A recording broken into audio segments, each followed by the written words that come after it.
viagem está chegando ao fim. Depois de percorrermos detalhe por detalhe do último livro da Bíblia, podemos dizer que Deus é um Deus fascinante, amoroso, detalhista. Vimos cada detalhe sobre a luta final, o inimigo sendo desmascarado e todas as suas estratégias de engano, e também como a humanidade é advertida quanto ao perigo do tempo em que estamos vivendo. O fim está mais próximo do que imaginamos.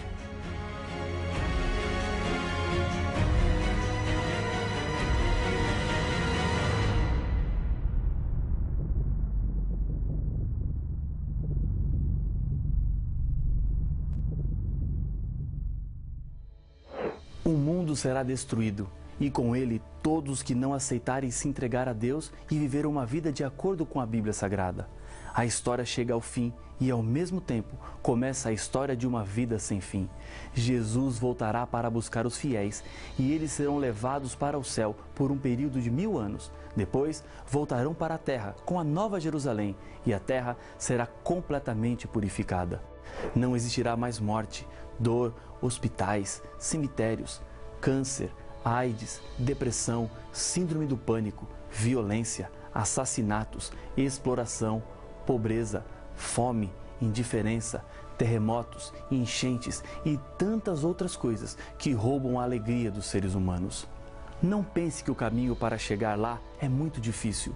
O diabo quer que você pense assim e desista. Deus está ao seu lado, pronto para lhe ajudar e dar forças para prosseguir no caminho da salvação.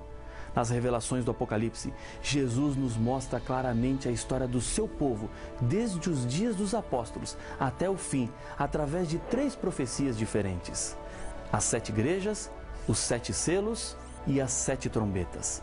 A profecia das 7 igrejas nos revela a história da igreja cristã, mostrando as suas falhas e prometendo a recompensa para os vencedores. O grande destaque dessa profecia está na demonstração do grande interesse de Deus pelo seu povo. Os 7 selos profetizam a história social da igreja cristã, apresentando o triste processo de apostasia da igreja. Ela se afastou da mensagem pura da palavra de Deus e contaminou-se com doutrinas inventadas pelos homens. Deus é apresentado como aquele que controla a história e dará fim à dor e ao sofrimento. As 7 trombetas revelam a história política e religiosa que ocorrerá paralelamente à história da igreja cristã.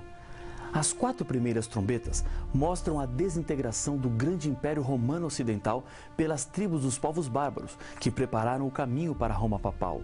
Tanto o livro do profeta Daniel como o Apocalipse profetizam que esse poder religioso perseguiria durante 1260 anos os que acreditassem na Bíblia. A 5ª e a 6ª trombetas descrevem as investidas das tribos maometanas, sob o comando de vários líderes, lutando contra o cristianismo. Constitui-se assim outro poder que luta contra o povo de Deus. A 7ª trombeta apresenta o tempo do fim, quando o povo fiel de Deus proclamaria o Evangelho eterno e a mensagem dos 3 anjos para todo o mundo. Alguns eventos aconteceriam no mundo durante o tempo da 7ª trombeta. Acompanhe a leitura de Apocalipse capítulo 11, versos 15 a 19, onde estão relacionados esses fatos. O 7º anjo tocou a trombeta, e houve no céu grandes vozes, dizendo: o reino do mundo se tornou de nosso Senhor e do seu Cristo, e ele reinará pelos séculos dos séculos. E os 24 anciãos que se encontram sentados no seu trono, diante de Deus, prostraram-se o seu rosto e adoraram a Deus, dizendo: graça te damos, Senhor, Todo-Poderoso, que és e que eras, porque assumistes o teu grande poder e passaste a reinar. Na verdade, as nações se enfureceram, chegou, porém, a tua ira e o tempo determinado para serem julgados os mortos, para se dar o galardão aos teus servos, os profetas, aos santos, aos que temem o teu nome, tanto aos pequenos como aos grandes, e para destruíres os que destroem a terra. Abriu-se então o santuário de Deus, que se acha no céu, e foi vista a arca da aliança no seu santuário, e sobrevieram relâmpagos, vozes, trovões, terremotos e grande saraivada. Vejamos apenas os eventos separados. A revelação do Apocalipse nos diz: o reino do mundo agora se tornou de Jesus Cristo. No Jardim do Éden, Quando Adão e Eva haviam cometido o pecado e arruinado a perfeição do mundo, perceberam que estavam sem roupas e pela primeira vez sentiram vergonha. Para tentar resolver o problema, fizeram roupas com folhas de figueira. Uma roupa de folha de figueira não é resistente, apenas disfarça, como todas as soluções humanas que podemos arrumar para tentar solucionar o problema do pecado. Neste momento, o reino deste mundo saiu das mãos de Deus e, por escolha dos seres humanos, passou para as mãos do diabo. Lá no Éden, um cordeiro teve que ser morto e com a sua pele uma roupa foi feita. O sangue derramado daquele animal representava o sangue de Jesus, o Cordeiro de Deus, que tinha o poder de tirar o pecado de todo o mundo. E é por isso que o domínio deste mundo volta para Jesus. Ele pagou o resgate e adquiriu o direito de salvar o ser humano da consequência final do pecado, que é a morte. As nações se enfureceram.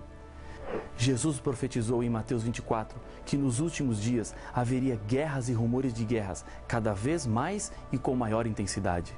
Constantemente ouvimos de novos conflitos ao redor do mundo. Existem regiões que estão em constante alerta. A qualquer momento, mais uma guerra pode começar. Há muita disputa de poder. Esse é o quadro que a 7ª trombeta nos mostra. Chegou o tempo determinado para julgar os mortos. O julgamento começou em 1844. Quando João descreve o santuário de Deus na 7ª trombeta, ele viu a Arca da Aliança, que ficava no segundo compartimento do santuário, chamado de Santíssimo. Foi aí que Jesus entrou ao se cumprirem os 2.300 dias, anos, de Daniel capítulo 8, verso 14. Quando Jesus sair do lugar santíssimo, terá terminado o juízo investigativo, a mediação de Jesus e o tempo de graça, no qual é possível ainda se salvar. Todos os seres humanos passarão por esse juízo. Dele não tem como escapar. Esse tempo é chegado com a última trombeta. Isso nos deixa claro que estamos vivendo no fim do fim dos tempos. Tempo de destruir os que destroem a terra. Isto acontecerá na volta de Jesus a essa terra, quando ele fará justiça salvando os fiéis e condenando os que não são fiéis. Jesus vem para recompensar a cada um mediante as suas obras. Não existe nenhuma promessa mais confortadora para os seres humanos que enfrentam as dificuldades da vida. Jesus é o único caminho para a salvação. Muitos seres humanos têm dificuldade para entenderem que Jesus é a solução para tudo. O Apocalipse é um livro de decisão. Deus está chamando de um lado, chamando para a salvação através do Cordeiro. Do outro lado está o diabo, tentando reunir o máximo possível de pessoas para enganar e seduzir. Se você analisar seriamente os seres humanos hoje, verá que existem 3 grupos: os seguidores de Jesus, os seguidores do inimigo de Deus e os indecisos. Os indecisos são pessoas que ainda não descobriram a verdade. Elas nunca rejeitaram a Jesus, mas estão caminhando na direção contrária, crendo sinceramente que estão no caminho certo. As revelações do Apocalipse abrem os seus olhos para entender qual o caminho certo a ser trilhado. Depois de estudar as profecias bíblicas, você não pode permanecer neutro. No fim dos tempos, o terceiro grupo, dos indecisos, desaparecerá. Somente existirão 2 grupos, os do Cordeiro e os do diabo.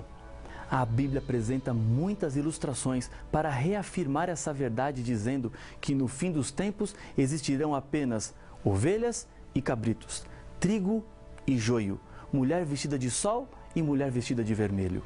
Os indecisos terão que tomar uma decisão em algum momento. Não decidir-se no final será o mesmo que decidir-se contra Cristo. Sinais na natureza: relâmpagos, vozes, trovões, terremotos e grande saraivada. Com o tocar da 7ª trombeta, começam as 7 pragas, que representam o princípio do juízo de Deus contra os perdidos. O anjo responsável pelas 7 pragas também mostra a João a Nova Jerusalém. A Bíblia diz: então veio um dos 7 anjos que tem as 7 taças cheias dos últimos 7 flagelos e falou comigo dizendo: vem, mostrar-te-ei a noiva, a esposa do Cordeiro.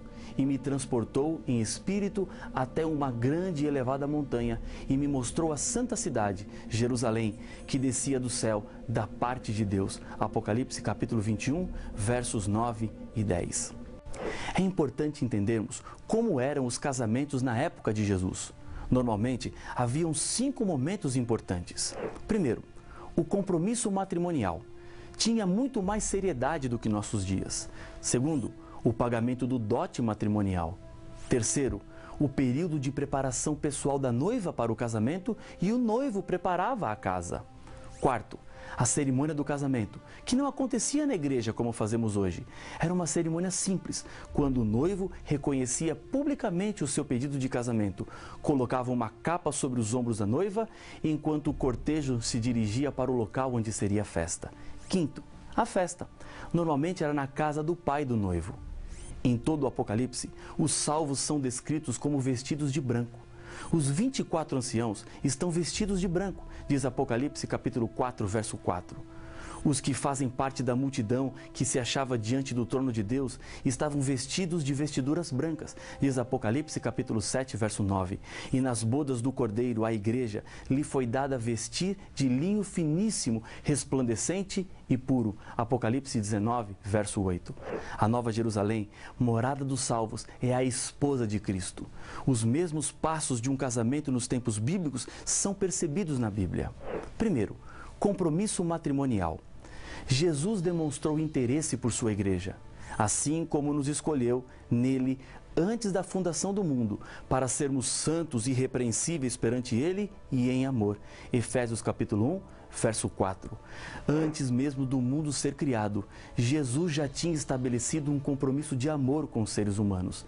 Não era plano de Deus o pecado, mas ao dizer haja luz, Deus também estava dizendo haja cruz. Deus não permitiria que os seres humanos se perdessem completamente, porque Ele é um Deus que sempre dá uma segunda chance para consertarmos o nosso erro.